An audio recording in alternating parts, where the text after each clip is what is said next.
Deus abriu minha visão para algumas coisas a serem compartilhadas na igreja, algumas necessidades da igreja.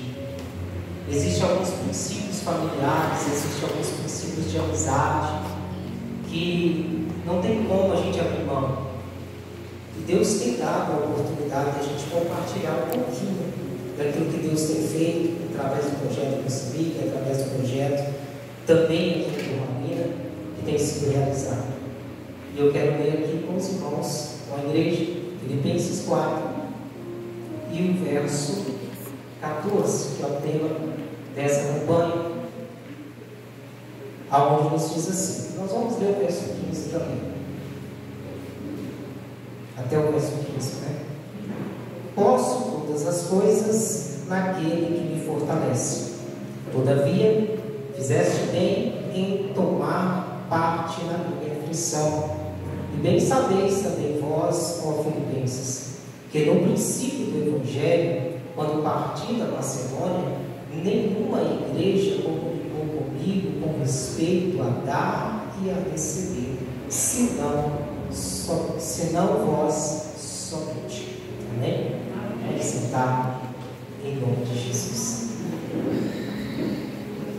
Amados irmãos, todas as vezes que eu me deparo com esse princípio, que é tema dessa campanha, algo que me chama muita atenção é a forma que Deus trabalha através da sua palavra, nos chamando para a responsabilidade de servirmos a Ele, não por pressão, mas sim por alegria. Não porque alguém está te dizendo que você tem que servir ao Senhor, mas sim porque o próprio Espírito de Deus já está te incomodando a servir ao Senhor. E existe algumas bases do contexto aqui dessa história que nos chama muita atenção, e uma delas é que Paulo, este grande homem de Deus, ele tinha alguns princípios, ele tinha alguns propósitos, e desde quando ele foi salvo por Cristo, ele começou a se dedicar à obra que o Senhor havia confiado a ele. Só que existia uma grande dificuldade. A Bíblia diz que após Paulo se encontrar com Jesus e ser salvo por Jesus e voltar a ter visão, ele procurou os discípulos.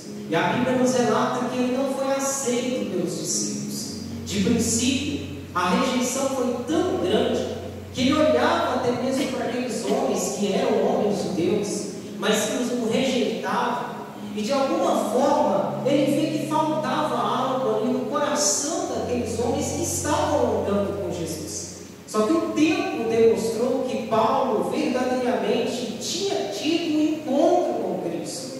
Ele começou a contar as suas experiências, ele começou a relatar tudo aquilo que ele havia visto e ouvido do próprio Jesus no decorrer da sua caminhada, mesmo não andando com Jesus, mas em espírito. Jesus começou a se comunicar com ele, Jesus começou a mostrar a ele a forma que ele deveria viver. Mas aí a Bíblia nos relata que teve um grande trabalho para Paulo ganhar a confiança daqueles discípulos, ganhar a confiança daqueles que deveriam o abraçar de princípio, ganhar a confiança daqueles que deveriam olhar para ele com amor e dizer assim: pode vir, já que você quer Jesus, já que você está com Jesus, nós também estamos, então vamos andar juntos. Só que não foi essa a realidade, a rejeição veio. Mas depois de um tempo, ele provando, os homens olhando e vendo que verdadeiramente ele havia se convertido, a Bíblia diz que ele foi assim. E sendo assim, ele começou a ter as perseguições como um privilégio. Isso me chama a atenção, porque se nós formos olhar as cartas que Paulo escreveu, ele não tinha as perseguições, como foi dito nessa noite, como algo ruim. Ele tinha aquilo como motivo de sorrir, ele tinha aquilo como motivo de se alegrar, ele tinha as perseguições como motivo de dizer: estou no caminho certo, estou fazendo a coisa certa, estou seguindo ao meu mestre. E também ele tinha motivo para dizer: verdadeiramente eu sou discípulo de Jesus, o que eu aprendi com ele e o que eu estou vivendo foi o que ele viveu. E quando isso começou a acontecer, a Bíblia relata que em algumas das suas prisões ele começou a escrever às igrejas. Ele começou a alertar aqueles que não tinham a compreensão desse evangelho para que eles acordassem, porque alguns imaginavam que o Evangelho da verdade era uma forma de enriquecer. Os romanos pensavam assim. Era uma forma de ter privilégios diante da sociedade. Eu sou um crente, eu sou um cristão, eu sou um evangélico, eu sou um conhecedor da palavra, então eu devo ter privilégios diante da sociedade. Então Paulo começou a chamar a atenção dessas pessoas, começou a confrontar essas pessoas. E aí, nós nos deparamos aqui nessa carta aos Filipenses com alguns relatos deste grande homem de Deus, e ele falando a respeito da sua postura adiante do propósito de servir ao Senhor. Entenda algo, não vai ser a igreja que vai fazer com que eu ou você venhamos criar postura de cristão. É o decorrer da nossa caminhada com Cristo que nos faz ter postura diante do Senhor. Se você for entrar em determinado trabalho e ali eles te colocam, eles implantam em você, eles falam com você que tem que ter regras ali dentro, e você vai escolher sim ou não e obedecer e estar naquela empresa. No momento que você aceita entrar naquela empresa e fazer parte daquele grupo, você vai ter que se vestir como eles mandam, você vai ter que muitas das vezes até mudar a sua conversa pela ética do seu local de trabalho. Enfim, muitas são as mudanças. E quando nós colocamos a nossa vida na dispensação do Espírito, na vontade de Deus, é automático aquilo que o Senhor começa a cobrar de nós. E isso não começa aqui dentro da igreja em si, mas começa lá fora. A igreja em si vem para aperfeiçoar aquilo que o Espírito de Deus já começou a fazer. E olha que interessante, quando nós olhamos para essa carta, nós vemos aqui no verso 5 do capítulo 2 de Filipenses, ele dizendo: de sorte que haja em vós o mesmo sentimento que houve também em Cristo Jesus, que sendo em forma de Deus, não teve por usurpação ser igual a Deus. Mas olha aqui, para confirmação ainda maior do propósito de servir ao Senhor, o verso 7 diz: mas aniquilou-se a si mesmo, tomando a forma de servo, fazendo-se semelhante aos homens. O que estava o texto dizendo? Que Paulo estava querendo dizer que, olha, no momento em que eu me entreguei a Cristo, eu entendi que Ele se fez igual a nós para revelar que, sendo homens, nós temos capacidade de ter uma postura diferente diante de uma sociedade corrupta.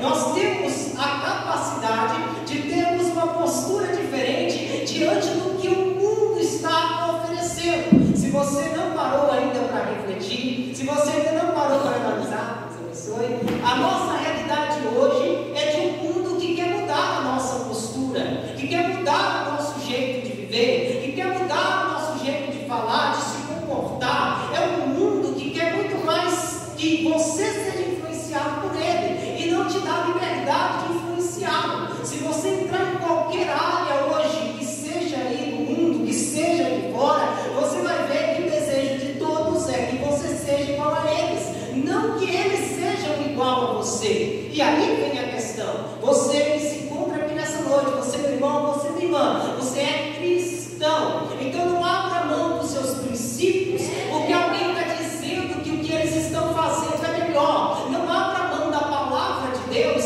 porque alguém está dizendo que ele acha é melhor. Não importa o que vão te oferecer para que você deixe os seus princípios cristãos, não importa o valor financeiro que vão te oferecer, rejeite, abra mão de tudo que for contrário à vontade de Deus. Entenda, há um Espírito que irá fazer em nós, meus irmãos, algo tão tremendo, tão grande, que irá nos dar uma autoridade, uma ousadia, que faz com que, mesmo que você seja tímido, você seja aquela pessoa que tem dificuldade de falar, o Espírito de Deus, desde que você seja obediente, não abra mão dos seus princípios cristãos, Ele vai te dar ousadia, Ele vai te dar autoridade, Ele vai te dar capacidade. No momento que você menos esperar, se você é um leitor da palavra, se você é um ouvinte da palavra, quando você menos esperar, a palavra vem, o Espírito revela a palavra que é necessária, e assim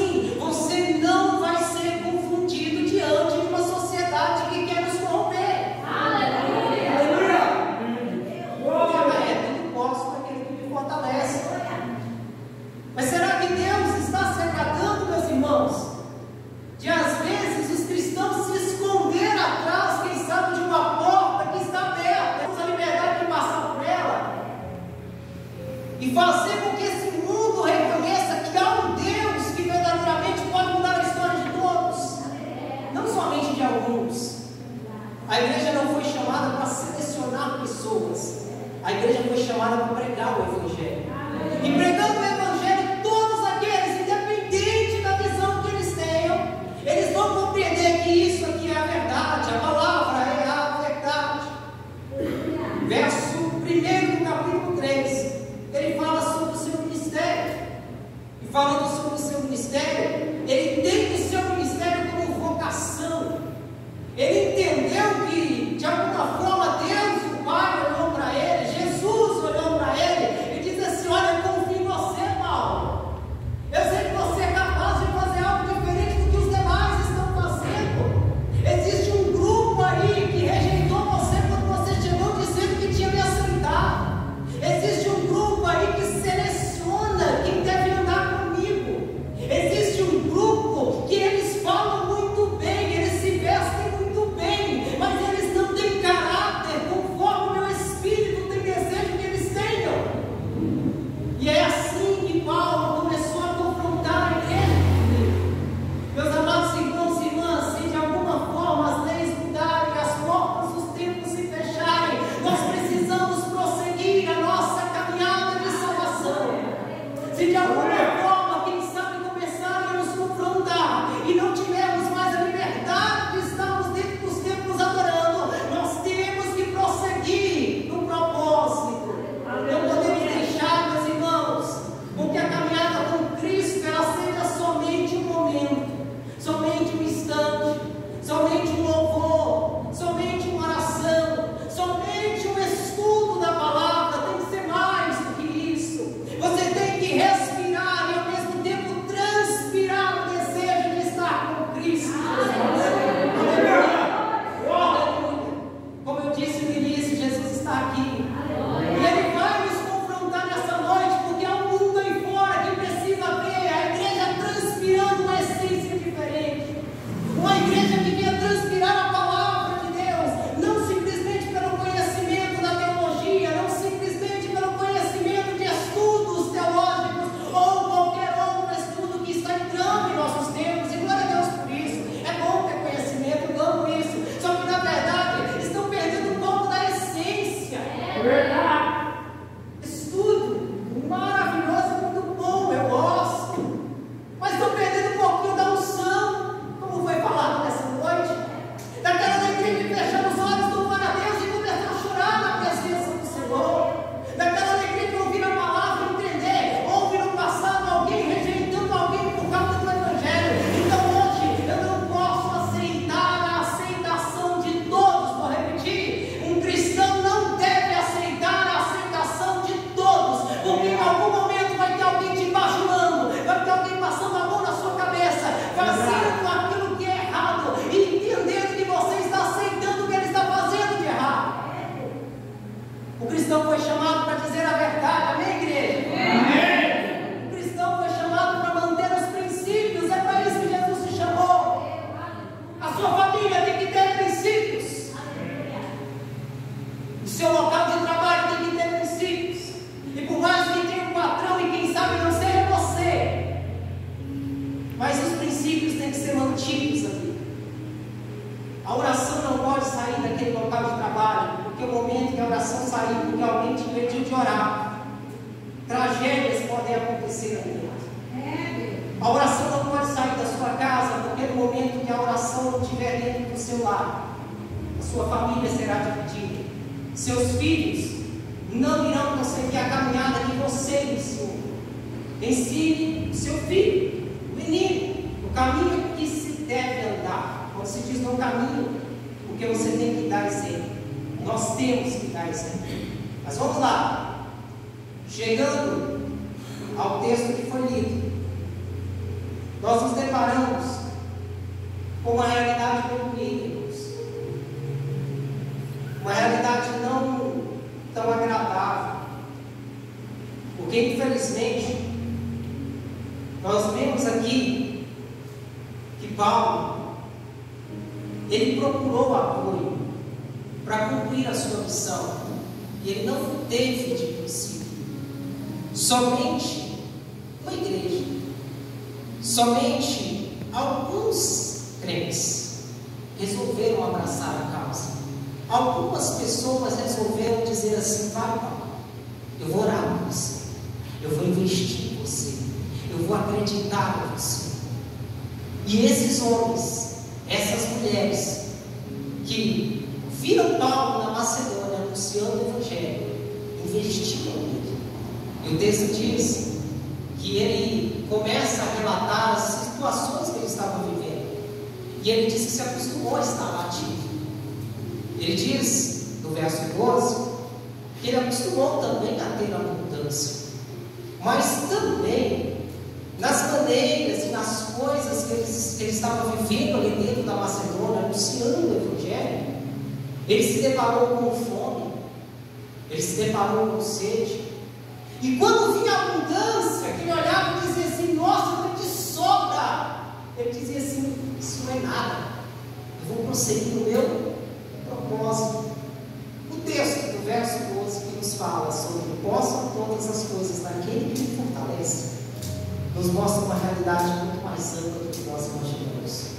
A realidade não é eu e Rafael precisar de um carro, de uma moto, de um bem, orar a Deus e Deus me conceder. Está muito além disso. Não é estar desempregado e orar ao Senhor e Deus abrir a porta de Deus. Paulo aqui deixa bem claro que existe algo muito maior sendo conquistado no seu ministério. E o que é esse algo maior? A comunhão da igreja com o missionário, a comunhão da igreja com quem prega o verdadeiro Evangelho. Nos nossos dias, irmãos, eu vou abrir um parênteses bem rapidinho aqui para citar algo. Quem prega o verdadeiro Evangelho e confronta por muitas vezes aqueles que estão vivendo de qualquer forma, ele na verdade está sendo colocado de lado, ele está sendo excluído.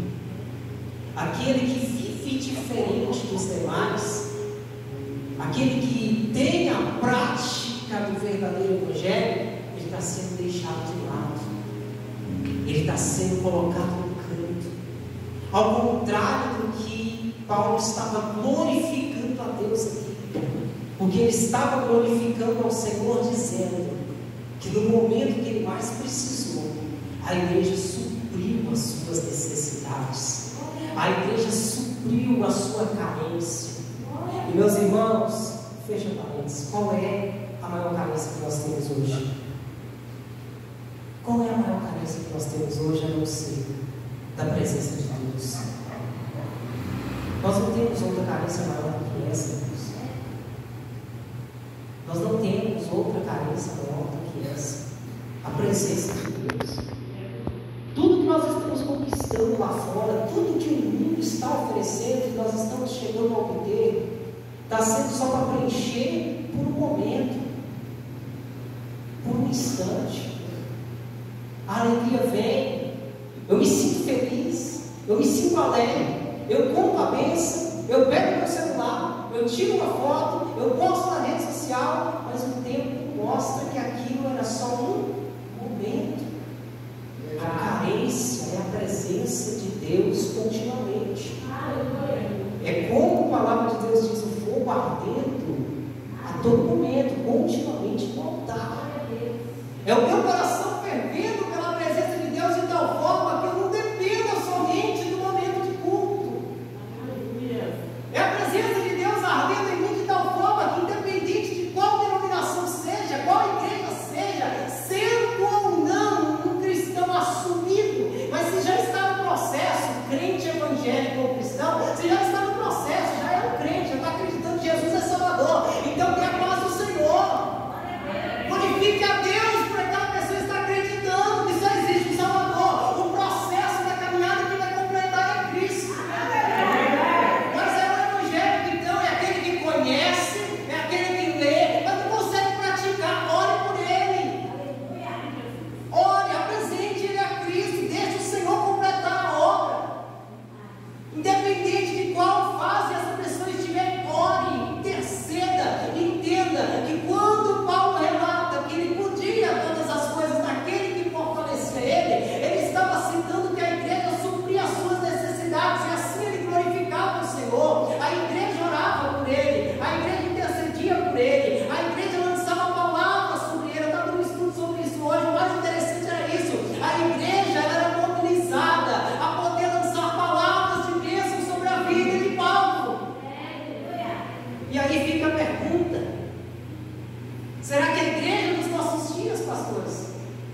vai produzir fruto. Eu sei que eu estou diante de uma igreja nessa noite que tem desejo de influenciar, e é isso que Deus quer de você, é isso que Deus quer de mim, é isso que Deus quer de nós. Influencia alguém, faça com que alguém olhe para você e diga assim: esse Deus que ele serve, que ela serve, é um Deus vivo, não é um Deus morto, não é um Deus de uma imagem, não é um Deus de uma foto, não é um Deus de um templo, porque hoje, infelizmente, muitos só encontram Deus dentro dos templos de 4 paredes, e esquece do templo, do Espírito é você, sou eu. Então as pessoas querem sim sentir a presença de Deus, eles querem sentir a unção que parte de Deus, eles querem ver com que eu e você venhamos ser o que? O exemplo maior da essência do Senhor, da presença do Senhor. E o texto nos deixa bem claro, que ele fala sobre as suas dificuldades, mas ele glorifica o Senhor, porque havia uma igreja orando por ele, havia uma igreja intercedendo por ele, havia uma igreja que lançava palavras de bênção sobre ele, e todos os dias que ele levantava e começava a pregar o Evangelho, todos os dias que ele levantava e ele começava a sua caminhada de anunciante da palavra da verdade, ele tinha uma certeza: tem alguém intercedendo por mim. E o mais interessante, aonde é que ele estava quando ele escreveu essa carta? Na prisão. Ele estava aprisionado, mas lá ele não lembrou do momento de prisão, ele lembrou de agradecer aquilo que haviam feito por ele, ele lembrou de agradecer pelas orações, pelas palavras de bênção, por tudo que foi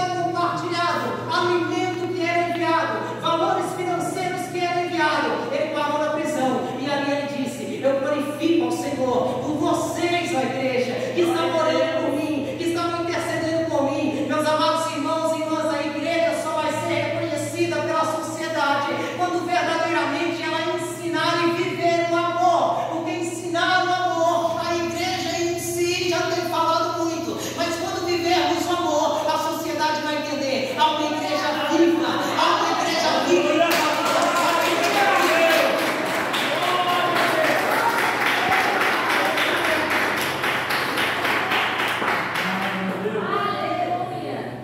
Graças a Deus. Igreja viva, não uma igreja morta, não uma igreja neutra, uma igreja viva. Que nos nossos olhos o brilho seja o mesmo brilho que tinha nos olhos de Jesus. Que nas nossas palavras venha ter a mesma força que tinha nas palavras de Jesus. Jesus não tinha medo de dizer a verdade, porque ele sabia que ele falava com amor. Não é pela valentia, pela altura que se grita, né? Que podemos considerar uma pessoa pentecostal. Pentecostal é aquele que ama incondicionalmente. É verdade. Ele ama de uma forma que as pessoas vão olhar e dizer assim: como é que você conseguiu perdoar aquela pessoa? Você vai dizer: foi Cristo que me deu graça. Perdoei, sou livre hoje. E quando você perdoa, é você que se liberta. Como é que você consegue amar aquela pessoa? Não, porque Cristo me amou. É uma igreja viva. Posso todas as coisas naquele que me fortalece. Glória a Deus. Paulo aqui estava glorificando a Deus pela igreja. E eu glorifico a Deus por essa igreja. Sabe por quê? Todos os lugares que nós chegarmos, Jesus disse assim: se você for bem recebido, se assente, sirva com eles, tem um momento de comunhão com eles. A rejeição seria uma outra forma de agir, mas sendo bem recebido, ore com eles, agradeça, seja grato por estar com eles. Eu tenho uma grande certeza que Deus tem coisas grandes para a nossa vida,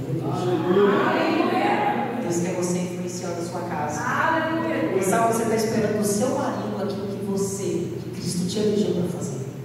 Quem sabe você está esperando da sua esposa aquilo que você tem que fazer. Você está esperando do seu filho fazer aquilo que você, como pai e mãe, tem que fazer. Não vai dar muito certo. Aquilo que Deus confiou para você fazer, que deve ser feito. E aí você vai fechar os seus olhos com a certeza de que você pode todas as coisas naquele que te fortalece.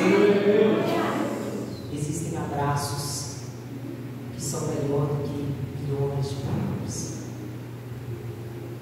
Existem momentos em que as pessoas estão esperando da igreja só um abraço. Só isso. Que as pessoas estão esperando da igreja. Eu encerro aqui, porque eu quero orar pela sua vida. É a alegria entre os irmãos. Vamos orar nesse só um instante. E vamos orar juntos. Pai, em nome de Jesus Cristo, eu te glorifico, Senhor. Te exalto, te agradeço pela tua bondade, misericórdia e graça.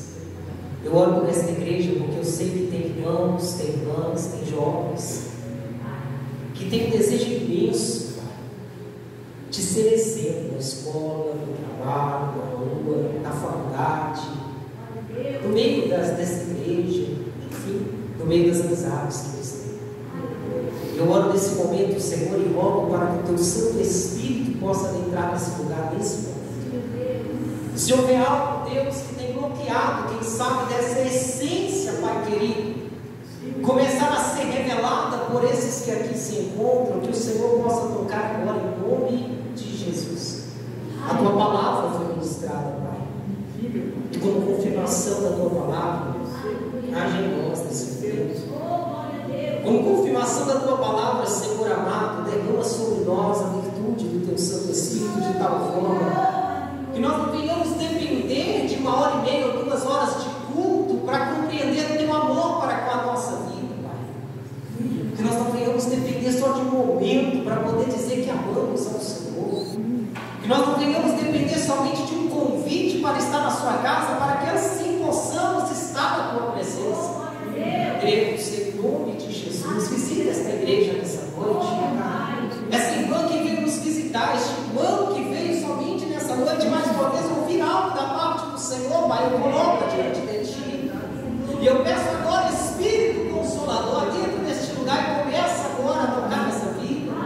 Começa a fortalecer essa alma, começa a tocar neste coração. Aleluia. O Espírito de Deus, Ele quer se renovar as suas